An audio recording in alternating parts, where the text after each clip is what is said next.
I can't take it anymore. I know how highly I spoke of this older version, but no person, or cube, can spend this much time in one update. Just one more day would be enough to simply make me go insane! Looks like it's sweeping time.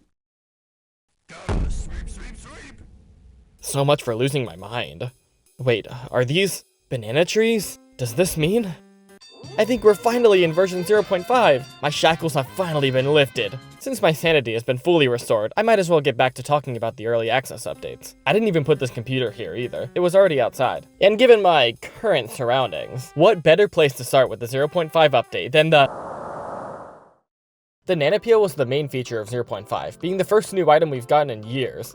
And it might just be one of my favorite items in the entire game. The reason I love this item so much is how it only does one thing, but it does that one thing really well. You just throw it on the ground and have it be slipped on. It sounds pretty simple, until you think about all the ways it can be used. The most obvious application would be to have another character slip on it, which can be incredibly helpful if you know where and when to throw it. Need to turn around without being caught by Baldi? Nanopeel. Want to send a character flying down a hallway? Nanopeel. Trapped inside of a room with only one exit? Nanopeel. This item is already amazing with these uses alone, basically being as good as a bee soda if you know where to use it. But that's not where the uses of this item end. It doesn't have to be another character slipping on the peel. You can also run over it and slip yourself. Doing so will give you a slight speed boost going down a straight hall without using up any stamina. Said speed boost can also be used to bypass the faculty-only doors, giving this item an entirely new use from a new mechanic being added later. And yet, an item this open-ended isn't without its downsides. While slipping on the nanopeel may be great for going down a long hallway, the fact that you're stuck going straight until you hit a wall prevents you from making any quick turns or grabbing any exits along the way. That is, unless you hop into a blue locker while you're sliding. Welcome back, blue locker stalling strategy. Other characters such as Baldi slipping on the nanopeel can also lead to some,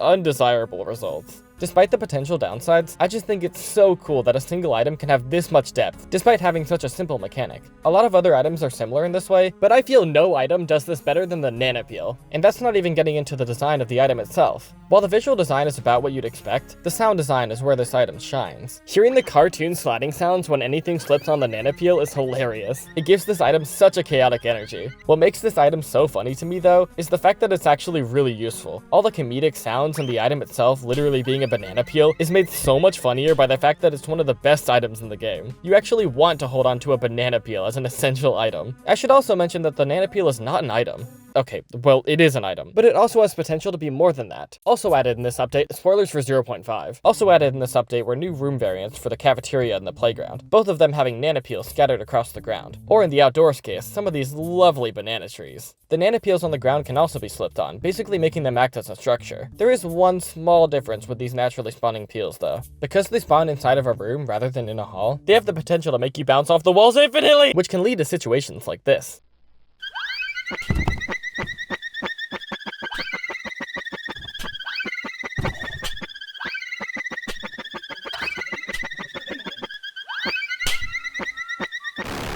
All of this combined makes the nanopeel such a memorable item, and even if it's one of the only things to be added in 0.5, it leaves enough of an impact to make this an incredible update. In fact, I could probably talk about the nanopeel for another 5 hours. So that's what's gonna happen. You see, if you look at the 96th pixel of the nanopeel, you can see that the hex code is actually 24 ampersand upside down blah blah blah.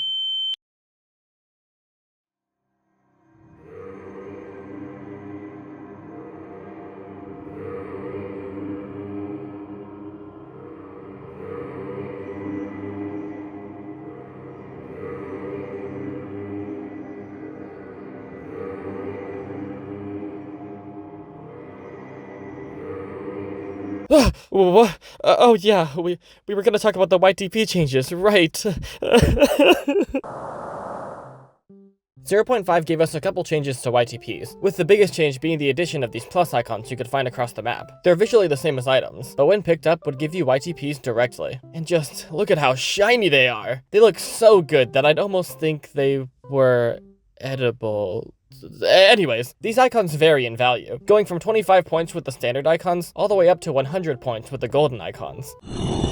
That's not real yet. The plus icons were added as an incentive to explore levels more thoroughly, and I'd say these do the job really well. Future updates added mechanics that also incentivize exploration, but I still think that the YTP icons are by far the most alluring to me. No matter what situation I'm in, I always feel compelled to quickly check whatever faculty rooms I pass by, just in case there's a plus icon. They've got some kind of addictive chemical that makes me inclined to hunt all of them down, and that's mostly because of how easy they are to engage with. Pretty much anything else you find in this game has some kind of strategy element to it, whether it be choosing the right items to hold on to, or whether or not you want to spend time completing an activity to grab a notebook. These plus icons, aside from maybe the methods of getting them, are basically the only mechanic that requires no strategy. All you have to do is grab them, that's it. It's kind of a breath of fresh air just being able to inject dopamine right into your brain by picking these up without needing to think at all, which might sound strange considering this game is all about strategy, but look, I just need one more hit and I'll be off this stuff for good. The other change to YTPs in this update was the addition of the power bonus. The way this works is that you'll get a multiplier bonus on all the YTPs collected throughout a floor based on how many power tubes you have left. This both prevents players from replaying floors as a dominant strategy to get the most YTPs possible, and incentivizes players to play more carefully as to keep all of their lives. Combining the highest multiplier with the soon-to-be added sticker bonuses could have you entering the shop with thousands of YTPs. And yet, despite all of this extra wealth, it wasn't enough to save us from the shop changes. All across the board, each and every item had its cost dramatically increased. You don't even need to search up Baldi inflation to learn more about this, as the effects of the price changes were felt all across the globe.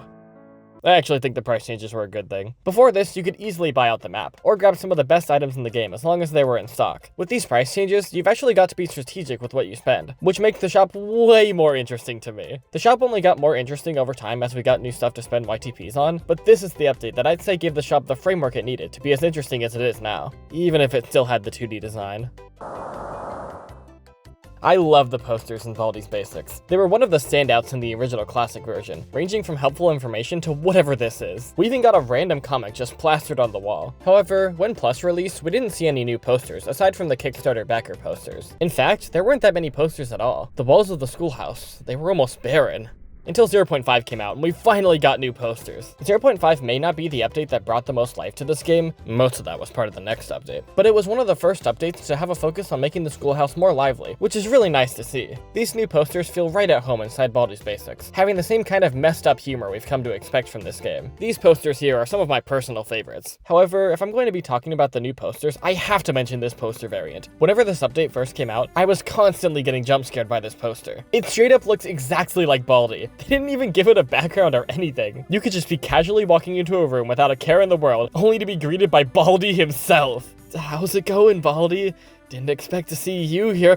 As time has passed though, I've gotten used to these posters. Nowadays they just blend in with the background, but at the time, these ones always got me. I originally wasn't a fan of how similar they looked to Baldi because of the potential confusion they could cause, but now I kind of respect them for how evil they are. Not to mention some of the lines Baldi can say in these posters. We also got these bulletin boards, which are also hilarious. Surprise! Everyone gets to wear a Hawaiian shirt to work next week while I'm on a vacation in Hawaii. This is my way of thanking all my employees for their hard work. As fun of an addition as the new posters are, there's only so much I can talk about since they're entirely cosmetic. Perhaps in the future I'll spend 3 hours giving an in-depth ranking on every poster in the game. Normally I'd talk about some of the smaller changes that were added to the update here, but to be honest, there's not really any small changes that I think are interesting enough to talk about. I guess I could talk about the new item distribution, which makes it so there's a set amount of items on each floor, instead of having them generate in each room, which means some faculty rooms could just be empty. Yeah, I don't know if I want to play this game anymore. 0.5 will mostly be remembered by me as the update that gave us our beloved Nana Peel, but the other changes were also great for fleshing out existing mechanics and adding more visual flair to the game. Given the shorter development cycle of these continuous early access updates, it's nice we're still able to get new content that feels substantial. The YTP changes especially helped with refining the structure, as they really gave Plus some much needed difficulty. Although nothing even compares to the Nana Peel, the best addition of all time! Oh, right. I forgot he was still chasing me. I should probably get out of here. Whoa, whoa, whoa!